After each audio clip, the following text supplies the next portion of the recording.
नमस्कार दोस्तों, आज हम एक ऐसी प्रेरणादायक कहानी सुनाने जा रहे हैं जो हमें सिखाएगी कि कैसे अपने अध्ययन और जीवन के अन्य क्षेत्रों में ध्यान केंद्रित किया जाए। ये कहानी भगवान बुद्ध की है जो हमें सिखाएंगे कि संतुलन और ध्यान से कैसे सफलता प्राप्त की जा सकती है। तो चलिए शुरू करते हैं। प्राचीन भारत के श्रावस्ती शहर में एक युवा शिष्य रहता था जिसका नाम सोना था। सोना बुद्ध का एक निष्ठावान अनुयायी था, लेकिन उसे अपनी पढ़ाई और ध्यान पर ध्यान केंद्रित करने में कठिनाई हो रही थी। उसका मन हमेशा इधर उधर भटकता रहता था। सोना को लगता था कि वह कभी भी अपने लक्ष्य को प्राप्त नहीं कर पाएगा। एक दिन सोना ने अपनी चिंताओं को दूर करने के लिए बुद्ध के पास जाने का निर्णय लिया। उसने बुद्ध से कहा, महान शिक्षक, मेरा मन बिखरा हुआ है। मैं अपनी पढ़ाई और ध्यान पर ध्यान केंद्रित करने की कोशिश करता हूं, लेकिन मेरे विचार भटक जाते हैं। कृपया मुझे मार्गदर्शन दें। बुद्ध ने मुस्कुराते हुए कहा, सोना, मैं तुम्हें एक कहानी सुनाता हूं। एक समय की बात है। एक युवा संगीतकार था जो वीणा बजाना सीखने के लिए उत्सुक था। उसने एक प्रसिद्ध वीणा मास्टर से मार्गदर्शन प्राप्त किया। मास्टर ने उसे सिखाना शुरू किया, लेकिन युवा संगीतकार को अपने अभ्यास में प्रगति नहीं हो रही थी। वह या तो वीणा के तारों को बहुत कसकर खींचता था या फिर उन्हें बहुत ढीला छोड़ देता था। हताश होकर वह मास्टर के पास गया और अपनी समस्या बताई।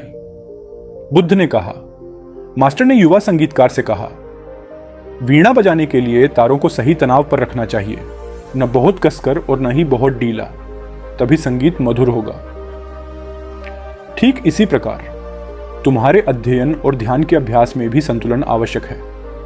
अगर तुम बहुत अधिक जोर डालोगे तो तुम्हारा मन थक जाएगा। अगर तुम बिल्कुल भी प्रयास नहीं करोगे तो तुम्हारा मन आलसी हो जाएगा। सही संतुलन से तुम्हारा मन एकाग्र और शांत होगा। सोना ने बुद्ध की बातों को ध्यान से सुना और अपने जीवन में अपनाया। उसने नियमित अभ्यास शुरू किया, लेकिन संतुलन बनाए रखा। उसने अत्यधिक प्रयास से बचते हुए नियमित और स्थिर अभ्यास किया। धीरे धीरे उसका मन शांत और एकाग्र हो गया। उसने अपने अध्ययन और ध्यान में गहरी प्रगति की। सोना अब न केवल अपने अध्ययन में बल्कि जीवन के हर क्षेत्र में सफलता प्राप्त करने लगा। उसने अपने दिनचर्या में संतुलन बनाए रखा और अपने मन को शांत और एकाग्र रखने के लिए नियमित ध्यान किया। वह अब पहले से अधिक खुश और संतुष्ट था।